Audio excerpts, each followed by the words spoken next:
Muy bien, hermanos. ¿Habéis hecho la tarea?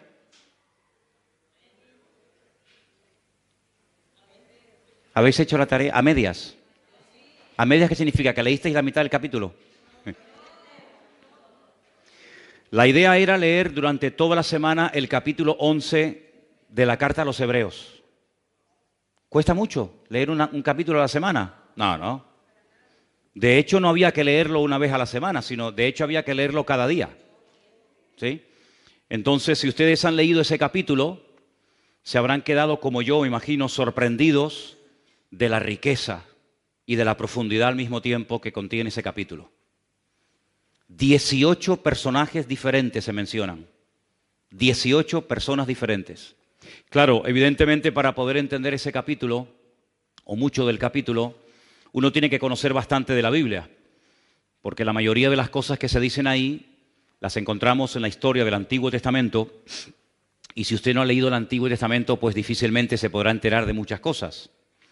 Pero este mes es el capítulo de las obras, es el tema de las obras. Y las obras están muy relacionadas con nuestra fe, y la fe está muy relacionada con las obras. Para recordar algunas cosas que yo he dicho aquí, la fe sin obras está muerta. ¿De qué sirve que usted tenga mucha fe si luego no la usa? ¿De qué sirve que tenga una gran fe y un gran conocimiento del Señor y de su palabra si luego usted no actúa en consecuencia? ¿De qué le sirve tanta fe? ¿Para qué la quiere? ¿Para qué la quiere?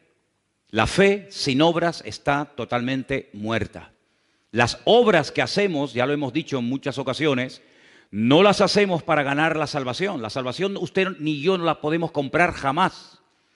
La salvación la obtuvo por los méritos de nuestro Señor Jesucristo muriendo en la cruz, derramando su sangre. Y Él nos da la salvación por gracia, por medio de la fe. Dice, y esto no de vosotros, pues es don de Dios. Pero una vez que ya nos hemos convertido, una vez que ya hemos puesto nuestra vida en las manos del Señor, se tiene que notar a la hora de hablar, a la hora de reaccionar en lo que hacemos, en lo que decidimos, en lo que pensamos, etcétera. Todo tiene que estar, ¿verdad?, impregnado de esa fe, y es la que nos ayuda a movernos, a tomar decisiones, a cambiar nuestra forma de ver la vida, etcétera, etcétera. Ahora, si vamos al capítulo 11 del libro de Hebreos, y le pido por favor que vayan ya, ustedes van a encontrar que el capítulo 11 de Hebreos, cuyo tema central, como bien saben, es el tema de la fe, empieza dándonos una pequeña definición de lo que es la fe. Y aparecen dos sustantivos, el sustantivo certeza y el sustantivo convicción. Leamos el versículo 1.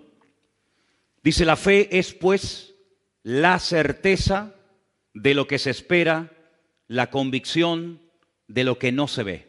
Quiero volver a leer otra vez este versículo. Preste atención. La fe es la certeza de lo que se espera, la convicción de lo que no se ve. Los seres humanos creemos en millones de cosas que nunca hemos visto y probablemente nunca veamos. Así que no es una excusa el no ver a Dios para no creer en Él. Repito, hay muchas, millones de cosas en las cuales creemos, sin ninguna duda, y nunca hemos visto. Luego, el no ver no es excusa para no creer. Si solamente creyéramos en las cosas que vemos, pues imagínense los ciegos. Imagínense los que nacen sin ver absolutamente nada. No podrían creer en nada.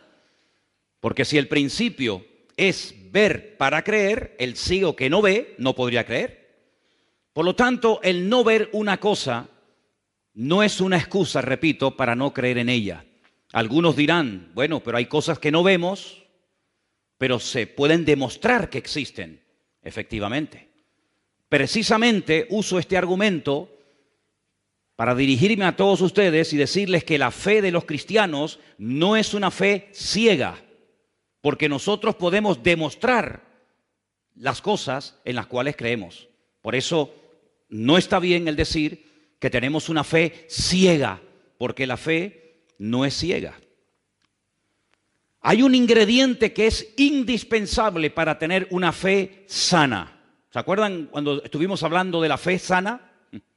Porque hay muchos tipos de fe. Hay gente que tiene, como dijimos en su día, una fe muy extraña, una fe rara, una fe mística. Pero la fe del creyente, la fe del cristiano, del hijo y de la hija de Dios, es una fe sana, es una fe que no es ciega, no es una fe basada en mitos, no es una fe basada en emociones, en sentimientos, en producto de la imaginación, sino que hay un ingrediente que alimenta la fe sana, y ese ingrediente es fundamentalmente el conocimiento. Cuanto más conocimiento tenga usted del Señor y de su palabra, mayor y mejor, de mejor calidad será su fe. Cuanto menos conozca usted a Dios y cuanto menos conozca usted de su palabra, su fe será de peor calidad. Porque lo que le da sustento, lo que le da base, lo que le da calidad a nuestra fe es el conocimiento y también, como no, la experiencia. Pero por encima de todo, el conocimiento. Vamos a poner ahí en la pantalla para que podamos leer la definición de la palabra certeza, porque aparece en el versículo 1 y queremos saber lo que esa palabra significa. Ahí la tenemos. La palabra certeza significa conocimiento seguro, claro y evidente que se tiene de algo sin ninguna duda. Es una creencia firme, fuera, no fuerza, fuera de toda duda. La duda es el cáncer que mata la fe. Donde hay duda, no hay fe. Y donde hay fe, no puede haber dudas. Por eso repito, la certeza es conocer a ciencia cierta, con una seguridad absoluta, clara y evidente, sin ningún género de dudas. La palabra convicción, que es un sustantivo, casi diríamos que es un sinónimo de la palabra anteriormente leída, es conocimiento seguro y claro y evidente, seguridad que tiene una persona de la verdad o certeza de lo que piensa o siente. Es una creencia firme, fuera de toda duda. Usted está firme, usted cree que Dios existe, usted cree que lo que la Biblia dice es verdad, porque el conocimiento es lo que hace que su fe sea una fe a prueba de bombas, una fe que supera la prueba, una fe que supera la duda, una fe que supera cualquier ataque interno o externo que usted a lo largo de su vida y de su trayectoria con el Señor pueda experimentar o recibir. Por lo tanto, si usted no tiene certeza y convicción de sus creencias, difícilmente usted tendrá una fe a prueba de pruebas. Por lo tanto, amados hermanos, partimos de la base de que la fe no puede estar basada única y exclusivamente en una experiencia personal, que es muy importante y es necesario el tenerla, por supuesto que sí. Pero por encima de cualquier experiencia, sensación, visión, sueño, sentimiento, emoción, etcétera, está la palabra de Dios, porque no es una fe fanática, no es una fe que nos ciega y nos impide ver la realidad de las cosas, sino al contrario, la fe nos ayuda a no creer en tonterías. La fe nos ayuda a superar tradiciones que han estado por siglos y siglos impidiéndole a la gente tener una fe genuina en el Señor. Hay pueblos en este país, aquí en España, en este país donde vivimos, que por encima de la fe y de lo que dice la palabra de Dios está la tradición. En otras palabras, la tradición manda. Y cuando le preguntas a muchas personas de este país, ¿y ustedes por qué hacen eso? ¿Y por qué practican tal cosa? ¿Y por qué hacen esto con estos animales? ¿Y por qué hacen esta festividad? Te dicen, por la tradición. Es una tradición ancestral que ha pasado de padres a hijos, de generación en generación, y como es la tradición, hay que hacerlo, aunque sea un disparate, aunque sea una locura, pero la tradición es la que manda. En la vida del creyente no hay tradición que mande. En la vida de cualquier hijo de Dios, lo que tiene que ser la base y el fundamento sólido que le da consistencia a todo el resto de nuestra vida es la palabra de Dios, el conocimiento fidedigno de la palabra de nuestro Dios. ¿Cuántos dicen amén? En otras palabras, racionalmente hay que creer en Dios, no fanáticamente. La Biblia dice en el libro de Romanos, concretamente en el capítulo 12, que la fe del creyente está basada también en la razón. Él es nuestro culto racional, dice la Biblia. Creemos en cosas que se pueden demostrar, porque si no se pueden demostrar, ¿cómo voy a creer en algo que no se puede demostrar? No somos locos. Yo creo en Dios porque puedo demostrar que Dios existe. Yo creo en la Biblia porque puedo demostrar que la Biblia es la palabra de Dios. Por eso no creo en el Corán como palabra de Dios, porque nadie me puede comprobar, nadie me puede demostrar que el Corán es la palabra de Dios. Por eso no creo en las imágenes, porque nadie me puede demostrar que esa es la forma como Dios quiere que se le adore y como quiere que un ser humano se le acerque a Él. Por eso no creo en tantas tradiciones y costumbres populares que están tremendamente arraigadas en la cultura de los pueblos, porque son simplemente eso, culturas, mitos, leyendas, tradiciones, pero que no tienen ninguna base y no tienen ningún fundamento bíblico. Pero lo que nosotros creemos, absolutamente todo lo que nosotros creemos, se puede demostrar. Y por eso nuestra fe no es una fe ciega, ni loca, ni fanática, sino es una fe robusta y una fe racional. ¿Cuántos dicen amén? Ahora bien, todo lo que nosotros creemos hasta el día de hoy nos ha llegado de la boca de otras personas.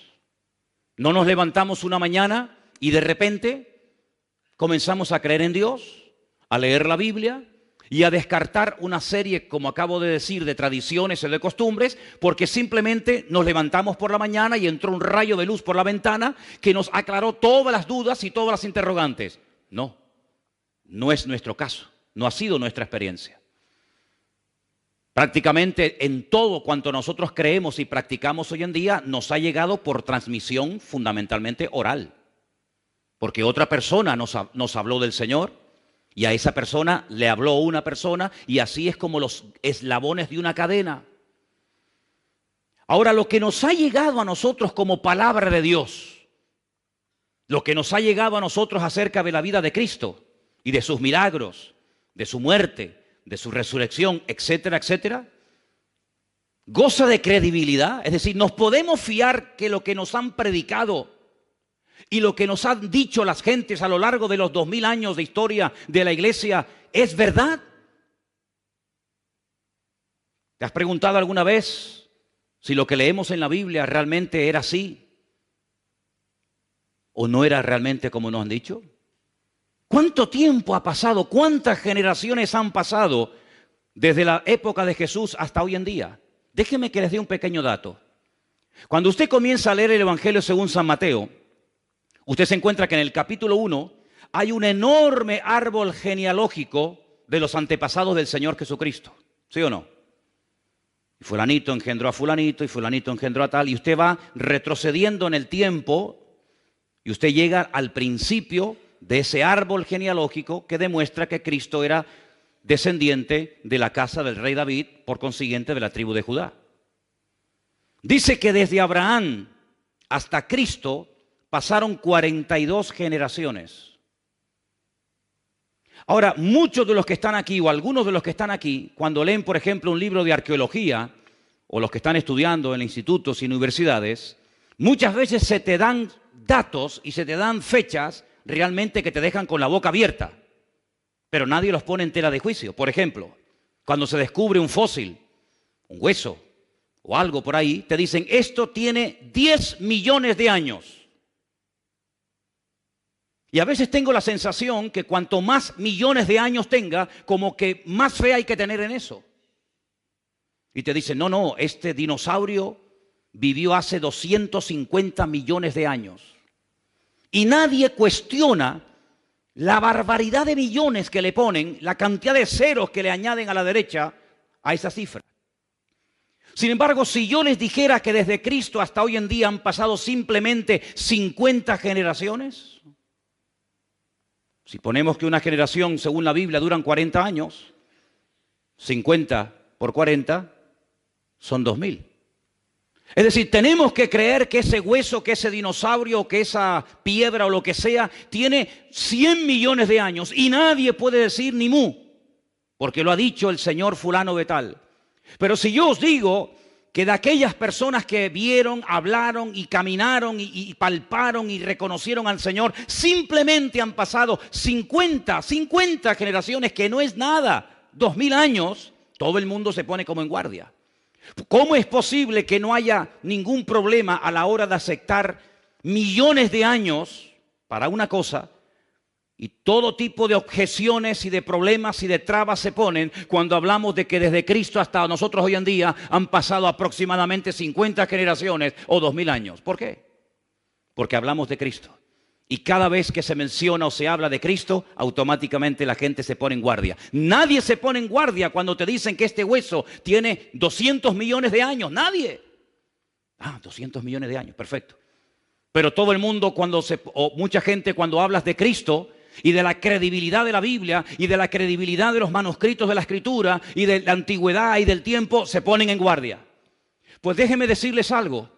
Hay mucho más base para creer en las personas que vieron, caminaron y oyeron y aprendieron directamente de los labios de Cristo, que para creer que ese hueso tiene 250 millones de años. Porque los sistemas de datación de las cosas, de los huesos, de las piedras, etcétera, muchas veces falla. De hecho, se han aplicado sistemas de medición sobre animales que están vivos, como por ejemplo el carbono 14 o la radiación que queda en una piedra, en algo cuando pasa el tiempo, y han dado que tiene millones de años y el animal estaba vivo y no se había muerto. Sin embargo, las personas que le conocieron gozan de toda nuestra credibilidad y de todo nuestro respeto, porque fueron testigos oculares del hecho que marcó un antes y un después en la historia de la humanidad. Sabemos cómo se llamaban, dónde vivían. Podemos hasta el día de hoy visitar los lugares donde vivieron, donde caminaron, donde predicaron, donde fueron torturados, donde fueron encarcelados, etcétera, etcétera. Incluso, fijaros qué interesante esto, los que le perseguían, es decir, los peores enemigos, utilizando la literatura, hablaron y todos sus enemigos coinciden que lo que ellos decían es lo que había ocurrido, pero que no querían aceptarlo.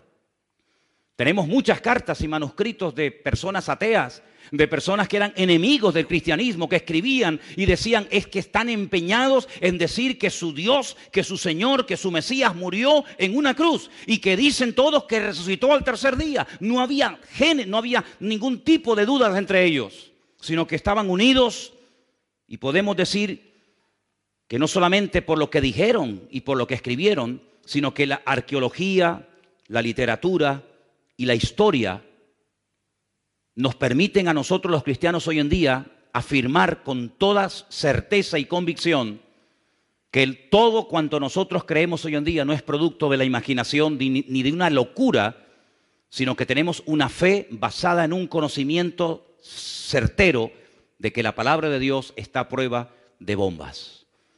Si alguien aquí ha cuestionado la Biblia, permíteme decirte que antes que tú ha habido millones de personas que han criticado y han dicho todo tipo de barbaridades en contra de la Biblia. Y muchos de los que comenzaron a meterse en contra de la Biblia y a investigar y a estudiar y a profundizar, porque la fe no impide investigar, la fe no impide, ¿verdad?, el razonar, el preguntar, el indagar, no, en absoluto. Es una fe racional, Él es nuestro culto racional, repito.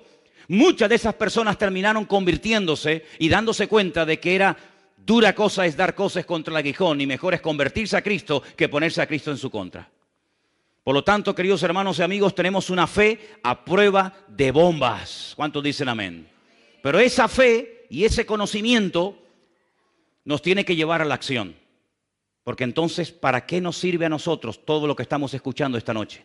Simplemente para presumir y decir, wow, tenemos una fe a prueba de bombas. Tenemos una Biblia que es una pasada, un libro matemáticamente perfecto. No, hermano, no simplemente es para que presumamos de que tenemos un Dios poderoso, sino para llevarnos a una vida práctica, para llevarnos a la acción y para que todo lo que hagamos después de haberle conocido a Él afecte todas las áreas de nuestra vida. Lo familiar, lo psicológico, lo mental, lo económico, absolutamente todas las áreas de la vida tienen que estar impregnadas por la fe que tenemos. Ahora bien, esa palabra tan usada en el libro de Hebreos capítulo 11, la fe, la palabra emuná del hebreo, es una palabra que también tiene otras traducciones, no solamente fe. sino que también se puede traducir por lealtad y por confianza. La misma palabra. ¿Por qué? Porque no hay ninguna garantía que cuando una persona conozca la verdad va a hacer caso y obediencia a la verdad. No hay ninguna garantía. De hecho, hay personas que saben perfectamente que están haciendo algo mal, que les puede causar la muerte, lo saben y lo siguen haciendo. Luego, no hay ninguna garantía que cuando una persona se exponga y conozca la verdad, diga, Señor, perdóname, tú tienes la verdad. Sino puede ser, y no es la primera ni la última vez, que una persona que conoce la palabra, que conoce la verdad, que ha entendido el Evangelio, viva de espaldas al Evangelio. No es la primera vez. Por lo tanto, cuando hablamos de fe, tenemos que preguntarnos, ¿vamos a ser obedientes a lo que aprendemos? ¿Vamos a ser coherentes con nuestra fe? ¿Cómo demuestro que soy obediente y coherente con la fe que tengo? A través de las acciones que hago. Porque si mis acciones contradicen a la fe que digo tener, mi fe probablemente no es una fe sana, sino es una fe muy particular, muy personal, donde yo pongo las reglas en vez de someterme, como tengo que hacer, a las reglas y a los principios de nuestro Dios. ¿Cuántos dicen amén? Dígale al que está a su lado, nuestra fe no es ciega, nuestra fe es una fe racional, basada en el conocimiento. Aleluya. Ahora, algunas personas dicen, yo soy hombre de ciencia, más que de fe. Bien. Dicho sea de paso, la palabra ciencia o conocimiento está en la Biblia. Es un don. La Biblia dice que hay un don que es el don de ciencia. No voy a hablar del tema ese ahora, pero el Señor en ningún momento está en contra del conocimiento, en absoluto. El Señor Jesucristo una vez le dijo a unos, ustedes hacen las cosas mal porque no conocen, porque no tienen conocimiento de las Escrituras. Y por eso no conocen el mover de Dios. Por eso cuestionan los milagros. Por eso cuando yo sano a una persona, dudan de que esa persona verdaderamente estuvo enferma. ¿Se acuerdan, por ejemplo, en Juan? En el Evangelio según San Juan, capítulo 9, dice que el Señor sanó a una persona que era ciega de nacimiento. No que había perdido la vista, sino que fue ciego desde el vientre de su madre hasta que el Señor lo sanó. Juan capítulo 9. Y cuando fue sanado, llamaron a sus padres porque los judíos decían, mientes, tú nunca fuiste ciego. Y entonces vinieron los padres y dijeron, nuestro hijo nació ciego. Pero no nos preguntéis a nosotros, sino preguntadle a él porque ya tiene edad, porque dice la Biblia que tenía 40 años. Cuando una persona no conoce al Señor ni conoce su palabra, puede llegar a cuestionar todo. Por eso hay personas que cuando tú le abres tu corazón y le cuentas tu testimonio, se rebelan, te llevan la contraria, se burlan de ti, porque no conocen a Dios. Porque hay una regla elemental del reino de Dios que dice que el que es de Dios te va a oír y el que no es de Dios no te va a oír. En esto conocemos quiénes son de Dios y quiénes no son de Dios, lo dice la Biblia. Entonces, cuando una persona se goza en lo que le estás contando, algo que Dios ha hecho en tu vida, un milagro, una respuesta a una oración o lo que sea, puedes tener la completa seguridad de que esa persona se goza porque cree y tiene la misma fe y conocimiento que tú tienes. Pero cuando a una persona le dice, yo tenía cáncer y Dios me ha sanado, y se burla y cuestiona el poder de Dios, es porque no conoce ni a Dios ni a su palabra. Porque si conociera a Dios y a su palabra, diría, gloria a Dios, ¿cómo no te va a sanar el Señor de cáncer si Él es el Señor todopoderoso? ¿Cuántos dicen amén? Pero cuando el Dios de esa persona no es un Dios todopoderoso, ¿cómo te va a sanar a ti Dios de esa enfermedad o de cualquier otro problema? ¿Te das cuenta? Así que la ciencia te lleva hasta la frontera, te permite conocer cosas, pero no te permite entender las cosas. Por eso hay gente de ciencia que conoce, pero no entiende.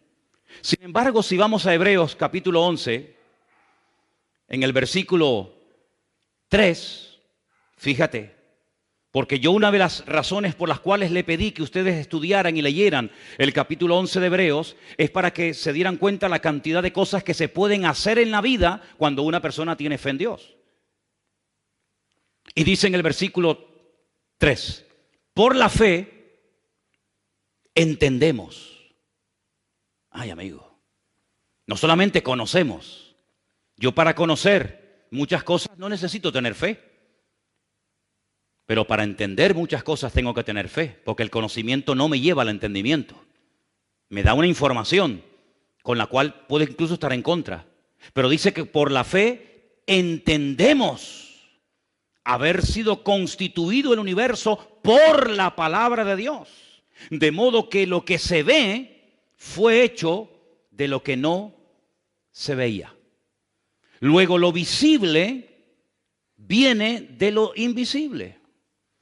Ahora, el día que Dios diseñó y creó el universo, no habían testigos. No había ningún notario tomando nota. No había nadie que pueda decir, yo estuve allí y efectivamente fue así. Yo lo vi cuando le dijo a la nada, sea la luz, y la luz apareció de la nada. No hay testigos, ni siquiera uno. Y entonces es cuando tenemos que recurrir al documento oficial donde Dios da testimonio de sí mismo. Y ese documento oficial que Dios utiliza para dar testimonio de sí mismo es su palabra. Lo que Él pensó se materializó cuando lo dijo. Pero si Dios simplemente hubiera dicho, sea la luz o sea tal y cual otra cosa, y esa palabra, esa orden, ese mandato no se hubiera escrito, ¿cómo sabríamos tú y yo que Dios creó el universo con el poder de su palabra sin tener ningún tipo de materia prima en la mano? Hermanos, para hacer este púlpito hizo falta un material llamado metacrilato. Para construir o hacer esta plataforma se necesitó madera. Para construir este edificio hizo falta cemento, arena, etcétera, etcétera.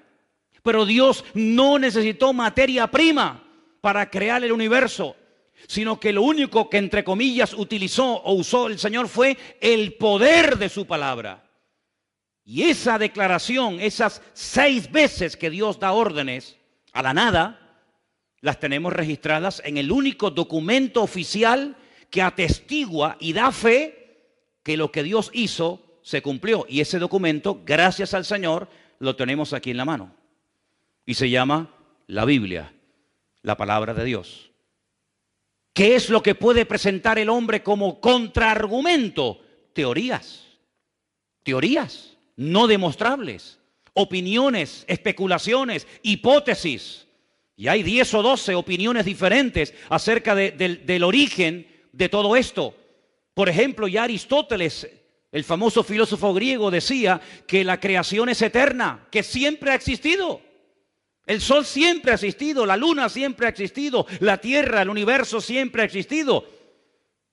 Pero sin embargo eso no es verdad. Todo lo que vemos tuvo un inicio, tuvo un comienzo. Y todo comenzó con una orden, con un mandato de la boca de nuestro Dios. Y el documento, repito, que da fe de que efectivamente eso fue así, está en su palabra. Dijo Dios, sea la luz, y fue la luz. La Biblia no se escribió para convencer a nadie de nada. La Biblia no es un libro cuyo objetivo fundamental es convencer al inconverso de que existe Dios. Ese no es el objetivo de la Biblia. El objetivo de la Biblia no es demostrar que Dios existe. El objetivo de la Biblia no es ese. La Biblia ya desde el principio comienza mencionando a Dios en primera persona. Dijo Dios, sea la luz, y fue la luz. Y ya lo da por hecho. Incluso la misma Biblia dice que el necio dice en su corazón que Dios no existe. El necio. Porque hay que ser necio. Y yo me remito a la palabra de la Biblia. Hay que ser un necio para decir que Dios no existe. El día que a mí me demuestren que Dios no existe, ese día nos sentaremos y hablamos. Pero de momento no he encontrado en todos los años que tengo a nadie que sea capaz de demostrarme que Dios no existe.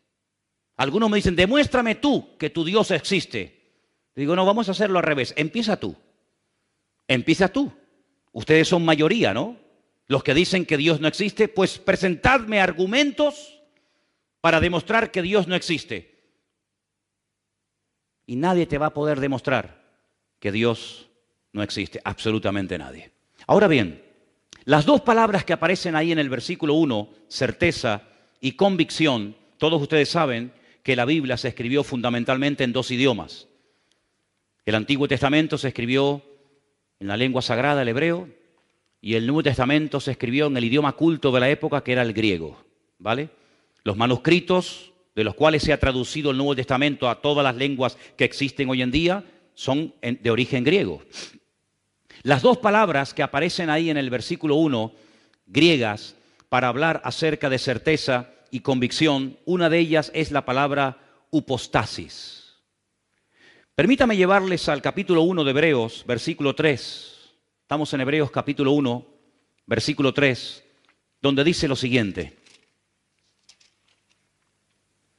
El cual, siendo el resplandor de su gloria y la imagen misma de su sustancia, esa es la palabra que les acabo de mencionar, y quien sustenta todas las cosas con la palabra de su poder, habiendo efectuado la purificación o la limpieza de nuestros pecados por medio de sí mismo, se sentó a la diestra de la majestad en las alturas. Una cosa es que yo diga la palabra agua, que todo el mundo la conoce, y otra cosa es cuando tomamos ese elemento que todo el mundo conocemos y sin el cual es imposible la vida, y lo analizamos químicamente. Hay una fórmula que define al agua, como hay una fórmula para definir todo lo cuanto existe y que tiene materia, que tiene masa. Y la fórmula del agua es H2O, hidrógeno y oxígeno. El hidrógeno es energía. Por eso cuando bebes agua, no solamente calmas la sed, oxigenas tu cuerpo, oxigenas tu sangre, sino que además te mete oxígeno en tus venas, hidrógeno. Y el hidrógeno en grandes cantidades es una bomba. Hay bombas de hidrógeno, mucho más potente que la bomba atómica. El hidrógeno es capaz de mover toneladas y toneladas y cosas que no te puedes ni imaginar. En una pequeña cantidad, si fuera más nos mataría, si fuera menos no serviría para nada, pero con esa fórmula H2O, dos moléculas de hidrógeno, una de oxígeno, sobrevivimos y gracias al Señor por ese elemento tan maravilloso. Y dicho sea de paso, 3/4 partes de nuestro cuerpo es agua y solamente una parte es materia. Ahora bien, la Biblia nos dice que la esencia de Dios es, por ejemplo, el amor. La esencia de Dios es el amor. Nosotros podemos decir, yo tengo amor, yo tengo paciencia, yo tengo paz, yo tengo conocimiento, yo tengo tal y tal otra cosa. Pero hablando con propiedad, Dios no tiene nada. Dios es. Dios no tiene amor. Dios es amor. Dios no tiene paz. Dios es la paz personificada. Por eso el Señor Jesucristo le dijo a sus discípulos, mi paz os doy, porque yo soy el príncipe de paz. ¿Cuántos dicen amén? La paz que yo tengo, Él me la dio, pero la paz que Él tiene, ¿quién se la dio? Nadie, porque a Él nadie le da y nadie le quita, porque la esencia de Dios es paz, es amor y todo lo que podamos añadir en esta tarde cada uno de nosotros. Por eso yo creo que tenemos muchas veces que pensar cuando decimos ciertas y determinadas cosas. Y les voy a poner un ejemplo para que veáis. ¿Cuántos creyentes tú le habrás oído decir en algún momento determinado, la fe viene por oír y por oír la palabra de Dios? ¿Habéis oído alguna vez a algún hermano, o a lo mejor tú mismo has dicho alguna vez, la fe viene por oír y por oír la palabra de Dios? ¿Sí o no? Pues os habéis equivocado totalmente. Porque eso no dice la Biblia. No me diga, no, perdone. La Biblia no dice que la fe viene por el oír. Eso no dice la Biblia. Compruébelo. ¿Dónde está eso? Romanos 10:17. ¿Me lo puedes poner? Romanos 10:17. Vamos a leer el versículo como lo que dice, no como lo que yo creo que dice. Porque cuando mencionamos mal la palabra de Dios, podemos estar esperando una falsa promesa, creyendo en una falsa expectativa o declarando algo incorrecto. Si ustedes leen el versículo Romanos 10:17, la palabra viene, el verbo venir, no aparece por ninguna parte. ¿Lo leemos juntos? Ahí lo tenéis. Así que la fe es por el oír y el oír por la palabra de Dios. ¿Dónde dice la fe viene? Yo no lo veo por ningún lado. ¿Usted lo ve? A ver si yo veo bien. Déjame quitarme las gafas. No, pues no veo nada, ¿eh? No lo veo. La fe es. Ay, amigo. Jesús tenía fe cuando oraba por los ciegos, cuando resucitaba a los muertos, cuando limpiaba a los leprosos, cuando multiplicaba los panes y los peces, cuando caminaba por encima de las aguas, cuando reprendía a los demonios. ¿Jesús tenía fe? No. Jesús es fe. Porque si tiene, es porque alguien se la tuvo que dar. Todo lo que uno tiene es porque o lo has comprado, o te lo han regalado, o alguien te lo ha dado. Pero cuando uno es, por eso en hebreo el verbo tener no existe. ¿Sabían eso? Se declina una palabra, se declina una letra, la letra Shin. No existe el yo tengo, tú tienes, él tendrá, nosotros tenemos. No, se declina una palabra porque el tener no existe. Aquí el único que tiene, pero más que tener, el único que es y que da es nuestro Señor Jesucristo, es nuestro Dios. Y quiero decirles que en ese texto de Romanos 10:17, en todos los manuscritos no aparece la palabra Dios. En todos los manuscritos que existen hoy en día, que se han utilizado para traducir ese versículo al castellano, al alemán, al inglés, al chino, al japonés, etcétera, etcétera, en todos los manuscritos del mundo aparece la palabra Cristo. Ponlo otra vez. Así que la fe, dice, es por el oír y por oír la palabra de Cristo. Eso dice en el griego original. No hay ningún manuscrito donde aparezca la palabra Dios. Pero bueno, es que Dios es Cristo, ¿no? ¿Y Cristo es Dios o no? Pero para hablar con propiedad, los manuscritos dicen Cristo. Es decir, la fe está basada en un conocimiento, en una certeza y en una convicción que me cambia la vida radicalmente. Pero ¿cómo se alimenta ese conocimiento? ¿Cómo engorda, permítame la expresión, esa fe? ¿Cómo crece, cómo se extiende esa fe? Por oír directamente de aquel que es la fe personificada, es decir, por la comunión, por la relación diaria, permanente y constante con mi Señor, con mi Dios. Es como mi fe se mantiene firme y crece y aumenta y se extiende. ¿Cuántos dicen amén? Si usted no tiene comunión con Dios, ¿con quién tiene comunión? Si usted no tiene una relación íntima, privada y diaria con el Señor, ¿con quién la tiene? Es más, cuando una persona mengua en su relación con Dios, los primeros que se dan cuenta son los que viven contigo. Si no, pregúntale a tu mujer, pregúntale a tu marido, a tu madre, a tu padre, a tu hijo.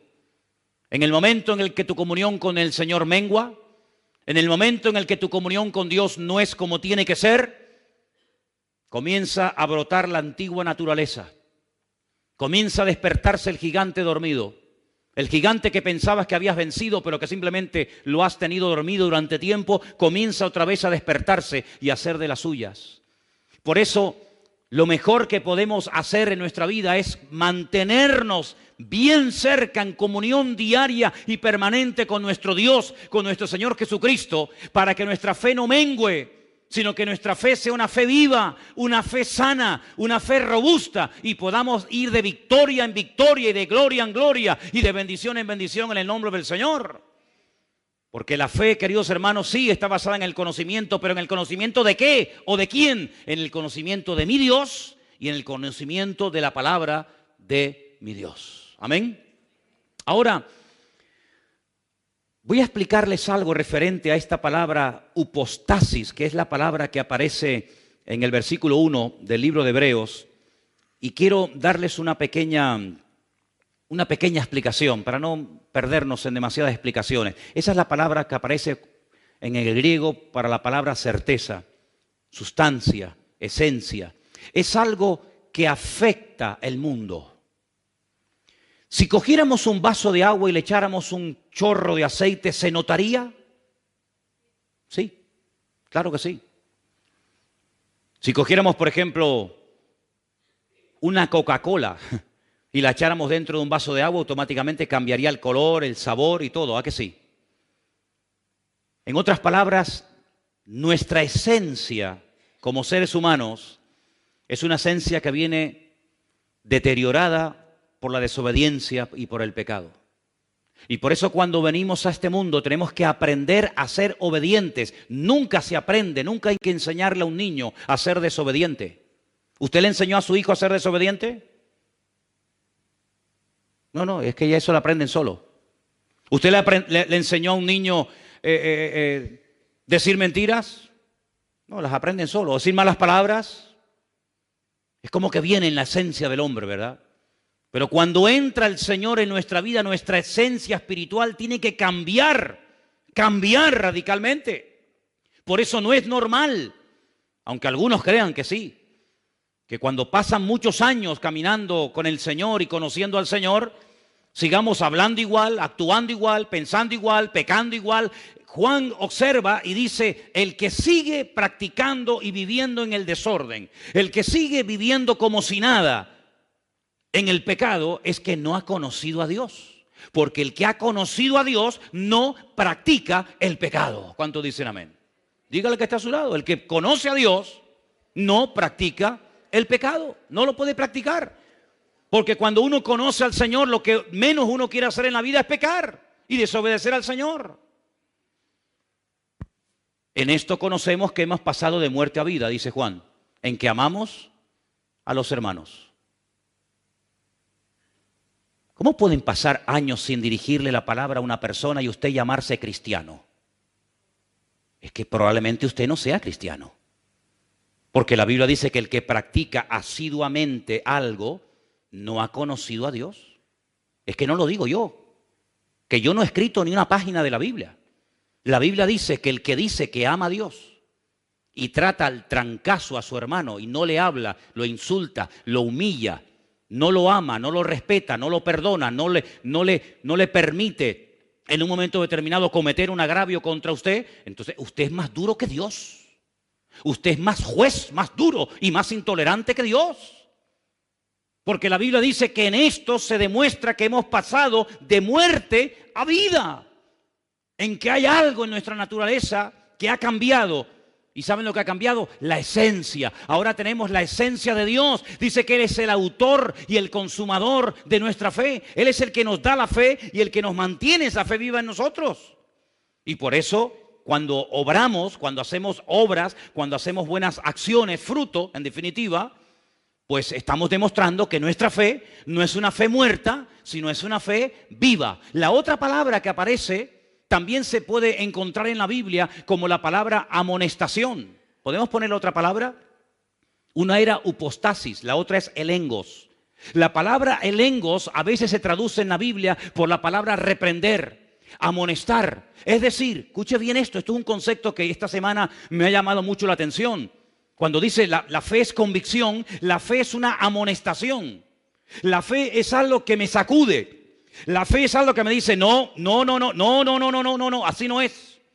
La verdadera fe, no la fe religiosa, no la fe de la tradición, no la fe del mundo, no. La fe de Dios, esa semilla, esa esencia divina que Dios pone como regalo en tu alma, en tu corazón, es una semilla que te sacude por dentro. El engos es que te reprende, que te amonesta, que ya no te sientes bien cuando vas a adorar lo que no hay que adorar, que ya no te sientes a gusto cuando vas a pecar, ya no puedes pecar a gusto como antes, ya no te gozas en el pecado, sino que ahora te gozas en la justicia y te sientes mal cuando ofendes a Dios. Esa es una característica de la fe de la cual se habla muy poco, porque se suele hacer mucho énfasis que la fe es para ver milagros, para recibir respuesta a nuestras oraciones. Sí, todo está muy bien, pero cuidado, la fe que decimos tener también nos tiene que sacudir y también nos tiene que abrir los ojos y quitar la venda y el velo de nuestra cara. Y nos amonesta y nos reprende diciendo, que eso no es así. Por eso, queridos hermanos, dice la Biblia que cuando Pablo se convirtió al Señor, enseguida predicaba de la fe. En otras palabras, dice que huían de él porque dice, que en otro tiempo perseguía la fe, ahora nos predica de la fe. Claro, La esencia del apóstol Pablo, como la esencia de cualquier ser humano, cuando pone su vida en las manos del Señor, cambia radicalmente, completamente cambia. Antes huían de Pablo, ahora se acercaban a Pablo porque tenía palabra de Dios. Lógico, porque esa esencia de Dios es una esencia que no espanta, es una esencia que atrae, porque es como un imán que lleva a la gente al conocimiento de la verdad. ¿Cuántos dicen amén? Miren la mujer samaritana. La mujer samaritana, la de Juan capítulo 4, la conocemos, ¿sí? ¿A qué hora fue a buscar agua? A las 3 de la tarde. ¿A quién se le ocurre? ¿A quién se le ocurre a las 3 de la tarde en Israel con el calor que hace ir a buscar un cántaro de agua? ¿A nadie? Pero es que ella iba a esa hora porque nadie la veía, porque era una mujer de mala reputación, era una mujer que había destrozado muchos hogares. Una mujer, como dije en una ocasión, que había robado muchos maridos a otras señoras casadas. Y entonces ella iba a esas horas tan extrañas de la tarde porque resulta de que nadie la iba a cuestionar y nadie la iba a ver. Pero allí estaba el Señor. Y el Señor, como saben, le pide agua. Y el Señor, hay un momento en el que se le queda mirando y le dice, ¿sabes? ¿Por qué no vas a la ciudad y le dices a tu marido que venga? Qué sabiduría, ¿no? Ella le dice, es que yo no tengo marido.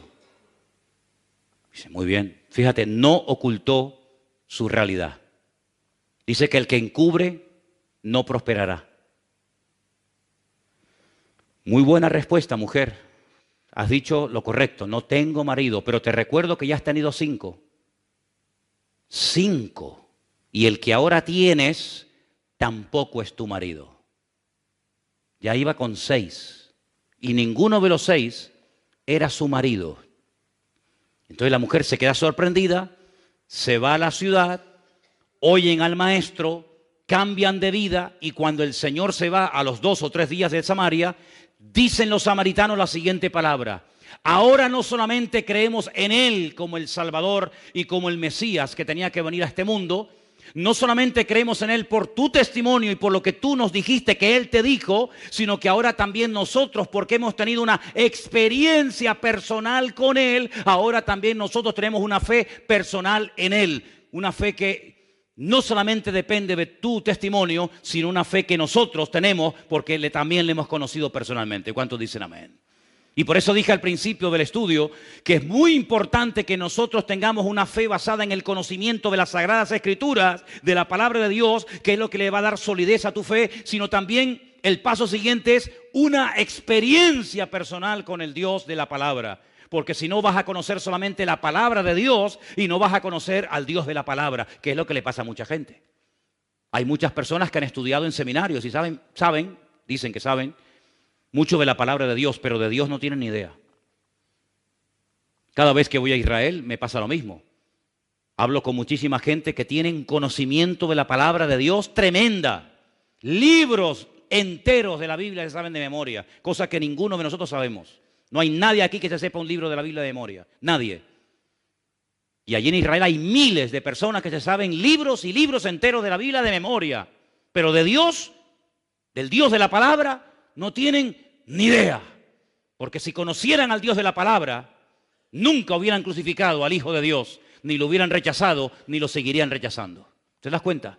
Luego el conocimiento por sí mismo no es suficiente. Porque no hay nada peor que pecar después de haber conocido, después de haber recibido el conocimiento y seguir pecando y rebelándote contra el Señor. Ahora bien, la fe tiene un ingrediente muy interesante y es que te ayuda a cambiar lo natural por el poder de la fe en el mundo espiritual. Es decir, hay varios pasajes, voy a poner solamente 2 o 3 ejemplos para que veáis lo interesante que es.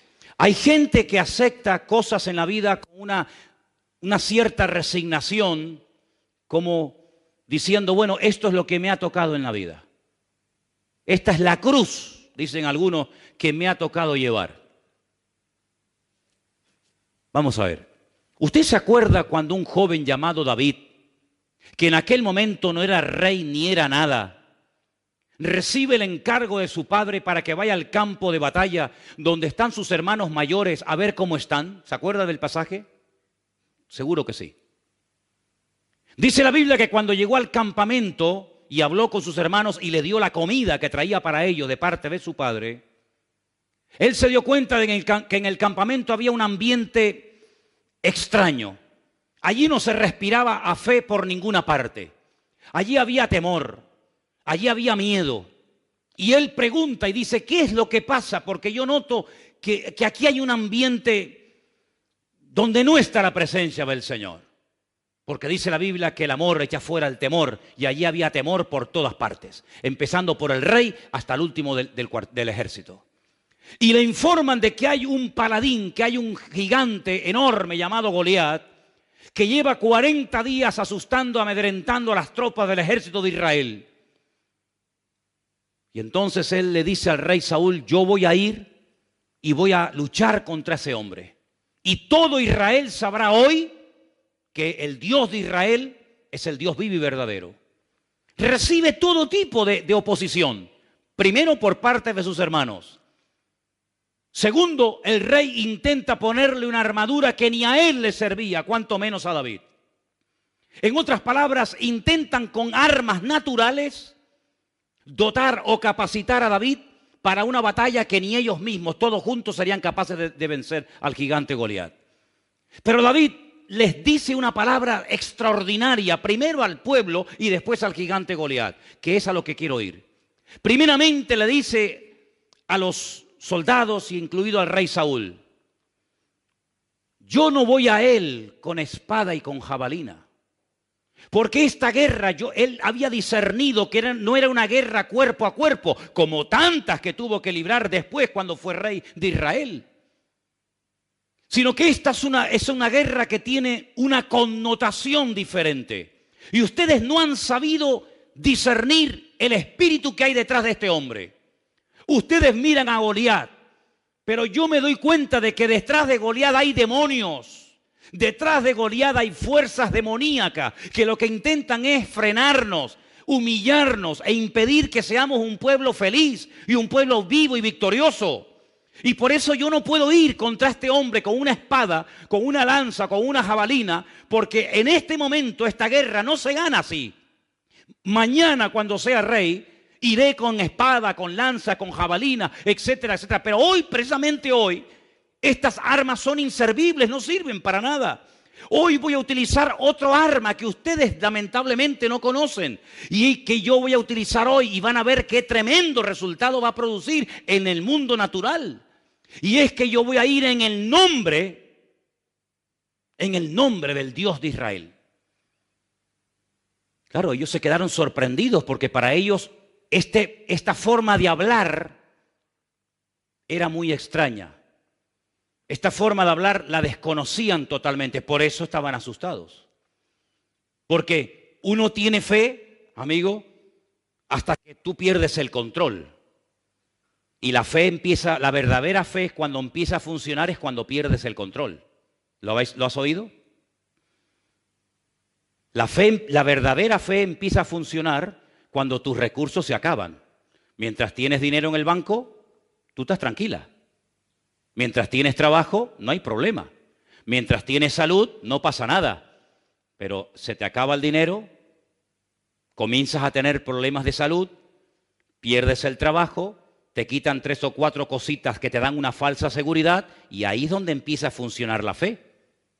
Ahí es donde empieza a funcionar la fe. Fe no es llenar el depósito de gasolina, ir al sur y volver a Santa Cruz. Eso no es fe.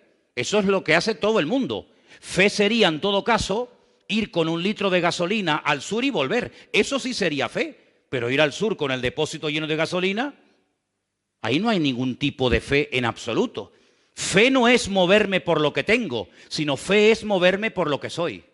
Y mientras tú te muevas por lo que tienes, tú no estás demostrando tener fe.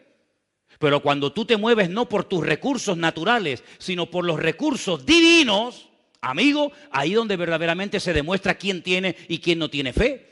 Yo voy a ir desarmado, sin casco, sin escudo, sin jabalina, sin lanza, sin espada, sin puñal, a cuerpo descubierto, pero voy a ir protegido y cubierto por un nombre, que es sobre todo nombre. Y entonces cuando llega al campo de batalla, yo ya a ustedes les he dicho lo que tenía que decirles. Mediten en lo que les acabo de comentar. Y ahora me voy al terreno de la realidad, porque la fe no trabaja en la imaginación, la fe trabaja en el terreno de la realidad. Sí, es muy bonito lo que le has dicho a tus hermanos, sí, has quedado muy bien, ¿eh? Qué bien. Sí, pero ahora vete al campo de batalla y demuéstralo. Es muy bonito decir, yo soy la resurrección y la vida, el que cree en mí aunque esté muerto vivirá. Eso también lo digo yo. Sí, pero ahora tienes que pasar el examen. Ahora vete al cementerio y saca al muerto de la tumba. No dices que eres la resurrección y la vida, demuéstralo. Cuando llegó al campo de batalla, le profetiza a Goliat y le dice, hoy te voy a cortar la cabeza y le voy a dar tu carne a las aves y a las fieras del cielo y del campo. Y todo Israel sabrá que el único Dios que aquí manda y gobierna y controla es el Dios de Abraham, de Isaac y de Jacob. Y en base a esa palabra, en base a esa fe, por eso David es mencionado en el libro de Hebreos, aunque de pasada, porque dice que el tiempo le faltaría si se pone a hablar de cada uno de ellos, pero se menciona el nombre de David, si lo habéis visto. David acaba de dar una palabra de fe, como tú y yo la podemos dar, pero ahora hay que ir a la acción, amigo. Y ahora le dice a Goliat, ven, acércate. Y dice que se va a un arroyo donde toma 5 piedras. Una vez se lo expliqué, solamente de paso se lo vuelvo a explicar. Los filisteos controlaban toda la costa mediterránea. 5 ciudades. Gaza, Askelón, Asdod, Ecrón y Gaza. Y Gat. 5 ciudades. David dice 5 piedras, una para cada uno. Después de Goliat vendrá el otro y el otro y el otro. No fue capaz de venir nadie más. La Biblia dice que cuando salió, él le lanzó aquella piedra, derrotó al enemigo y todos los filisteos salieron huyendo. Es una cosa fuera de toda lógica. Porque que un joven mate a un gigante y que todo un ejército se ponga en desbandada, ¿pero por qué? Porque lo que hay es que descabezar al enemigo. Dice la Biblia, y Jesús lo explicó muy claramente, por favor entiendan esto. Tú no puedes entrar en la casa de un hombre fuerte y saquear sus bienes y sacar todo lo que le pertenece si antes no lo atas. ¿Cómo te vas a meter tú en la casa de un hombre que es más fuerte que tú, quitarle todo y llevártelo a tu casa? Es imposible. Primeramente habrá que reducirlo, atarlo, esposarlo, amarrarlo y luego entras y te llevas las cosas. No es que estás dando una lección para saber cómo robar, cuidado. No es eso, sino simplemente un ejemplo, ¿vale? Pues en el mundo espiritual igual. ¿Cuál es tu gigante? ¿Contra quién estás peleando tú? Y a veces somos tan cortos que decimos, no, mi gigante es mi jefe. ¿Y detrás de ese jefe quién está? No, mi gigante es mi marido, mi esposa, mi vecino, mi fulanito de tal. No tienes visión espiritual, amigo. Pero dice la Biblia cómo obtener visión espiritual. Lo dice la Biblia, no es el tema, pero yo leía hoy en 2 de Corintios que cuando Moisés bajó de la montaña, era tal el resplandor de la gloria de Dios en su rostro que dice que se tuvo que poner un velo por delante de la cara. Y Pablo dice, eso me sirve a mí para explicarles algo a ustedes, judíos. Escúchenme, vengan para acá. Ustedes cuando leen y no entienden, ¿sabéis por qué? Porque tenéis el mismo velo que Moisés tenía sobre el rostro. Pero cuando ustedes se conviertan a Cristo, el velo que les impide entender, no conocer, entender, se quitará y entonces podrán entender las profecías y la palabra. Entonces, cuando hay una verdadera conversión, la visión espiritual se recobra. Antes era ciego, mas ahora veo. Ahora te das cuenta que detrás de ese político, detrás de esa persona que te critica o te calumnia o lo que sea, hay fuerzas espirituales donde nosotros podemos tener un efecto tremendo por medio de la fe, porque la fe me sirve para entender, la fe me sirve para tomar decisiones, la fe me sirve para avanzar y la fe me sirve también para discernir en el mundo espiritual dónde está el problema, no en lo natural, sino en lo espiritual. ¿Cuántos dicen amén? Bueno, yo espero que no hayan perdido el hilo, yo sé que son tantas cosas, pero ¿se dan cuenta, hermanos? ¿Se dan cuenta que ser creyente es mucho más que venir aquí todos los domingos? ¿Te das cuenta? ¿Te das cuenta que tus batallas personales no son mi responsabilidad, son tu responsabilidad, no son la mía? Que todos tenemos nuestras batallas y nuestros gigantes y nuestras luchas y nuestras ciudades amuralladas y nuestras fortalezas, todos. Y tenemos que crecer, sí, como pueblo de Dios, como iglesia, pero también a nivel individual. Tenemos que crecer. Uno de los problemas que tenía el pueblo de Israel es que no crecía en relación al tiempo que llevaban caminando con el Señor. Dice, ustedes salieron de Egipto, pero Egipto no salió nunca de ustedes. Siguen todavía con la mentalidad de Egipto, echan de menos los pepinos, la cebolla, la comida de Egipto, por favor, pero si allí vivíais como esclavos. Pero cuando os viene un problema, enseguida volvéis al pasado, enseguida pensáis en qué bien vivíamos en Egipto. ¡Falso! ¡Falso! ¿Cómo que vivíamos bien en Egipto? Si allí vivíamos privados de libertad y estábamos pasando miseria, pobreza y necesidad y hambre. ¿Qué dicen? ¿Verdad? El enemigo siempre cuando viene un momento de prueba te va a hacer mirar atrás, siempre. El enemigo nunca te va a poner una visión delante. El único que dice mira hacia adelante es el Señor.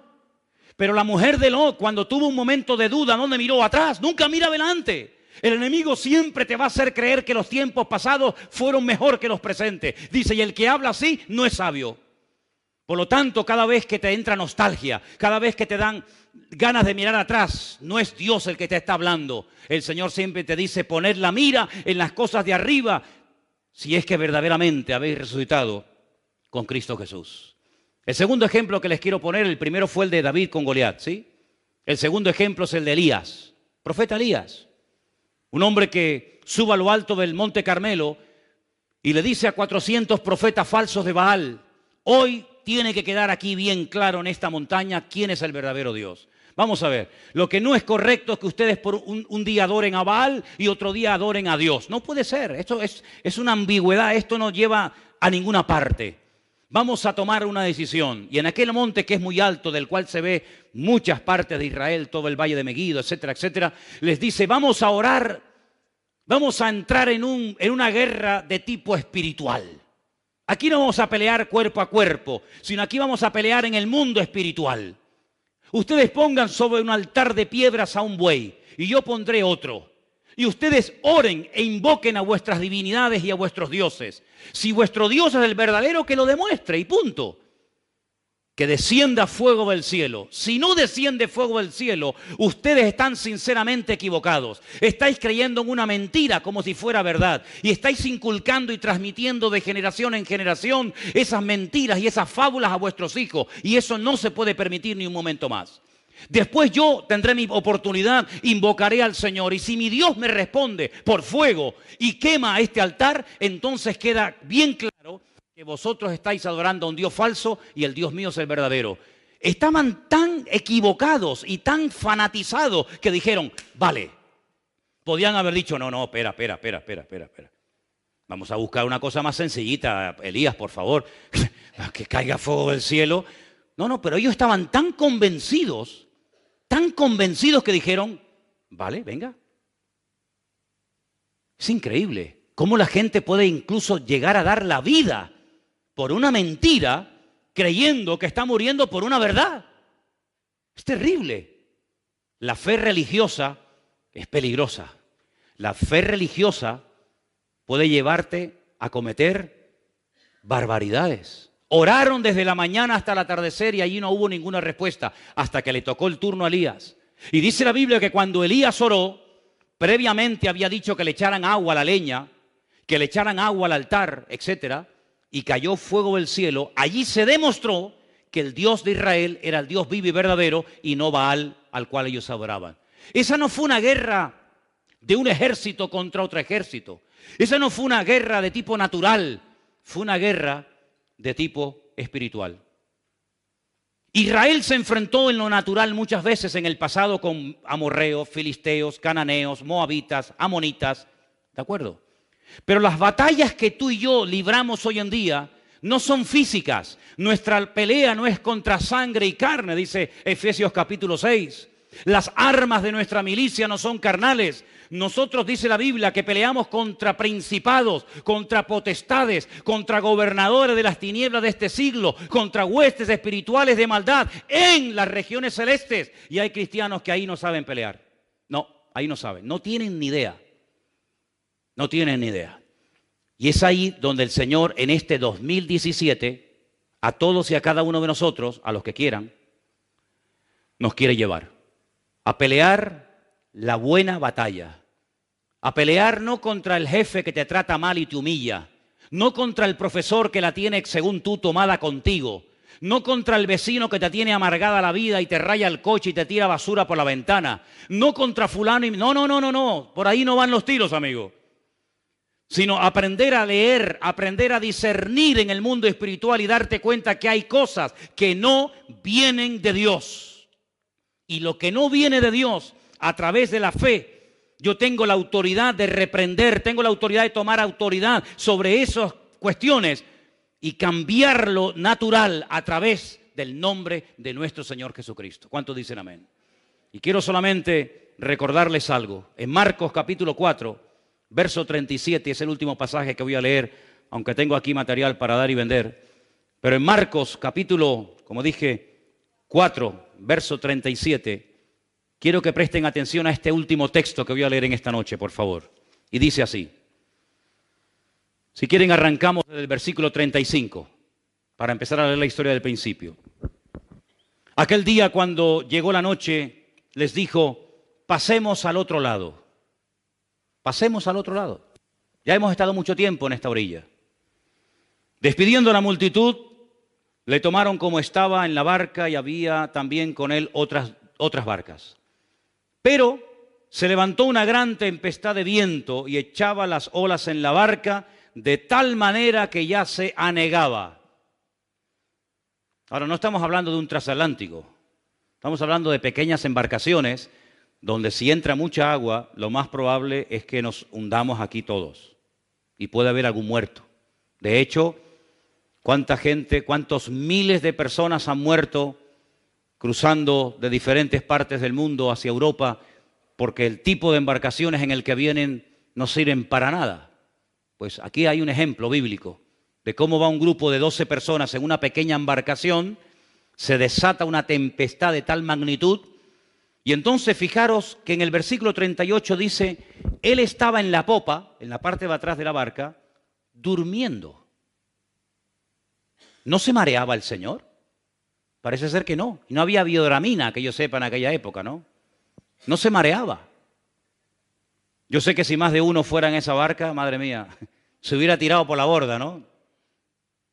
Estaba durmiendo en un cabezal y le despertaron y le dijeron, maestro, ¿no tienes cuidado que perecemos? Señor, pero tú no te das cuenta que vamos a morir ahogados. Ahora vamos a pararnos un momento.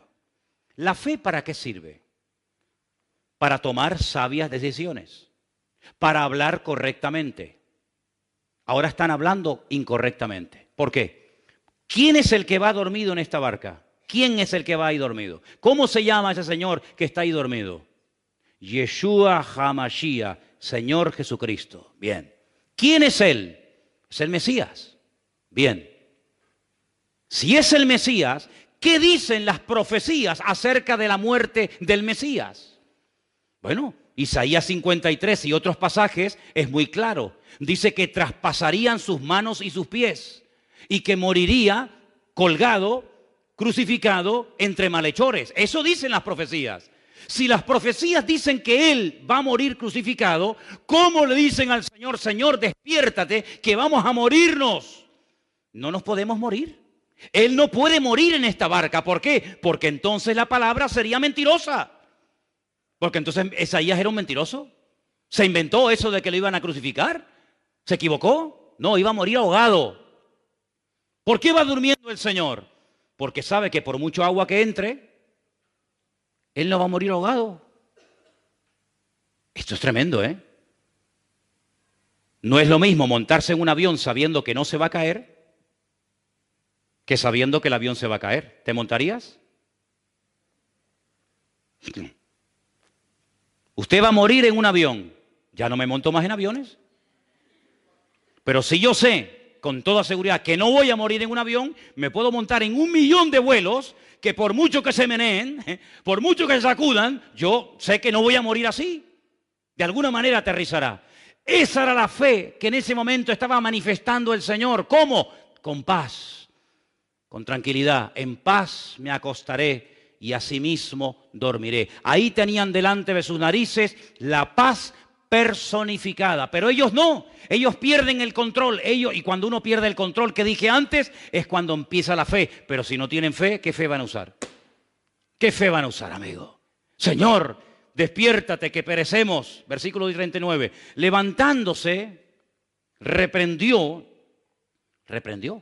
es la misma palabra, en este pasaje no siempre, pero en este pasaje cuando dice reprendió, es la misma expresión que utilizaba cuando reprendía a los demonios.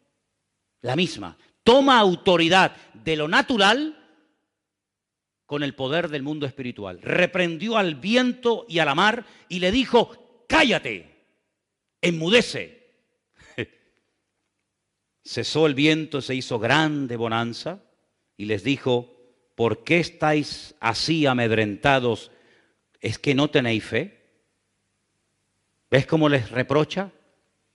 Tenéis, no sé lo que tenéis, pero fe en este momento no habéis manifestado ninguna.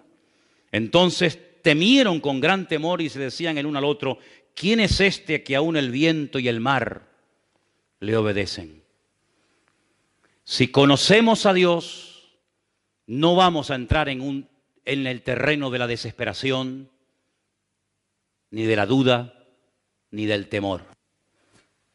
Porque cuando conocemos a Dios, pase lo que pase, venga lo que venga y digan lo que digan, yo sé en quién he creído. ¿De dónde me viene ese conocimiento?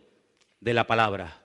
Cuando la palabra la tengo, la guardo en mi corazón, la atesoro cerca de mi vida, ya pueden decir los seres humanos lo que quieran, lo que prevalece es la palabra.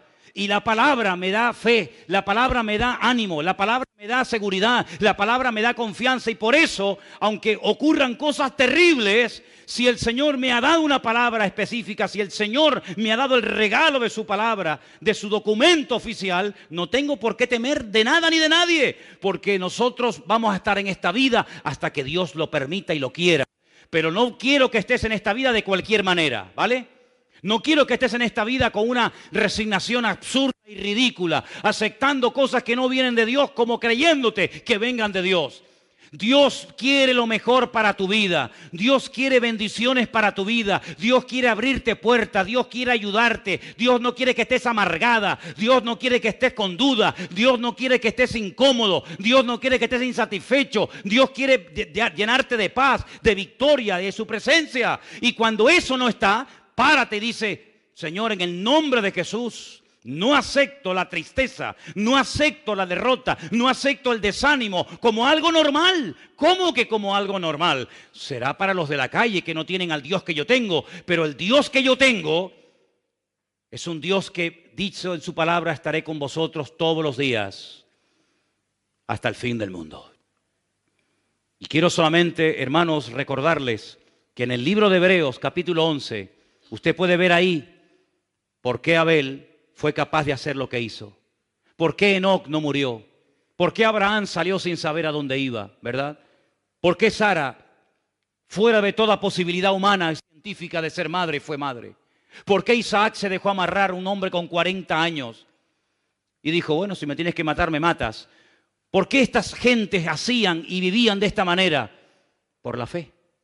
Porque la fe les llevaba a ser leales a Dios. Vamos a vivir hoy, a partir de hoy, todos y cada uno de nosotros, leales y fieles al conocimiento que hemos aprendido. Porque una cosa es tener fe y otra cosa es vivir de acuerdo a la fe que digo tener. Así que si usted tiene que perdonar a alguien, perdónelo hoy mismo. Porque usted ya sabe lo que tiene que hacer y si no lo hace está pecando y se va a ir al infierno de cabeza si usted no quiere arrepentirse de sus pecados. Si usted sabe que tiene que orar y no lo está haciendo, si usted sabe que tiene que dejar de pecar en ciertas y determinadas áreas y no lo hace, usted sabe perfectamente que está jugando con lo más valioso que usted tiene, que no es ni su coche, ni su casa, ni su trabajo, ni sus joyas, ni su patrimonio. Lo más valioso que el ser humano tiene es su alma. Y la Biblia dice que el que descuida su alma es un necio. Por lo tanto, hermanos, velemos, tomemos medidas preventivas, usemos la fe que el Señor ha puesto en nuestros corazones, cambiemos nuestra forma de hablar. Es una vergüenza cómo está reaccionando el mundo ante una persona que nos puede gustar más o menos, pero que ha hecho una serie de declaraciones que sí, que pueden ser muy, todo lo que tú quieras, pero hermanos, a nosotros no nos van a convencer las naciones de la tierra ni los medios de comunicación. Nosotros sabemos en quién hemos creído. Y nosotros sabemos que nuestro Dios está con nosotros. Cierra tus ojos, por favor, ahí donde estás. Pídale al Señor en esta noche, por favor. Señor, ayúdame a hablar en fe, a tomar las decisiones en fe, a vivir en fe, a orar en fe. Yo no quiero tener una fe religiosa basada simplemente en un conocimiento intelectual, porque la fe sin obras está muerta. La fe sin obras no sirve para nada. Es como una flor artificial que parece, pero no es. No hay que regarla, no desprende olor, no crece, no se marchita, es artificial. La fe del cristiano no puede ser una fe artificial. Es una fe que hay que cuidar, que hay que usarla, que tiene que crecer, que tiene que madurar, que tiene que robustecerse. Esa es una fe genuina, porque está viva. Y todo lo que tiene vida hay que cuidarlo, hay que protegerlo. Y por eso en esta noche te pedimos, Señor, que tú nos ayudes a mentalizarnos y a entender y aceptar que la fe es algo vivo, no es un concepto abstracto, que no sabemos ni lo que estamos diciendo o hablando, sino que la fe, Señor, es vivir tu vida a través de la nuestra. Tú eres nuestro máximo ejemplo de fe, porque tú eres la fe personificada, la obediencia, la lealtad, la fidelidad personificada. Y queremos pedirte en esta noche, Señor, que nos ayudes a vivir en base a esa fe, a hablar, a pensar, a reaccionar en base a esa fe. Y que ningún elemento externo, ni siquiera interno, se interponga en nuestra fe, sino que podamos, como dice tu palabra, alcanzar buen testimonio como los antiguos, de que pusimos nuestra confianza y nuestra fe en el Señor. Gracias por el regalo hermoso de tu bendita palabra, a la cual amamos y hacemos bien en escudriñarla y en leerla. Señor, gracias porque podemos alimentar la fe con tu palabra, porque tu palabra es la fuente de la fe. Y queremos en esta semana esforzarnos en leerla, en escudriñarla, en memorizarla, porque es la palabra de Dios la que nos hace entender los misterios que el hombre todavía no entiende y comprende. Conocen, pero no entienden. Pero el creyente sabe, conoce y entiende, porque con la fe podemos entender cómo se hizo el universo, los tiempos, las edades, las salidas y las puestas del sol, las estaciones, todo lo podemos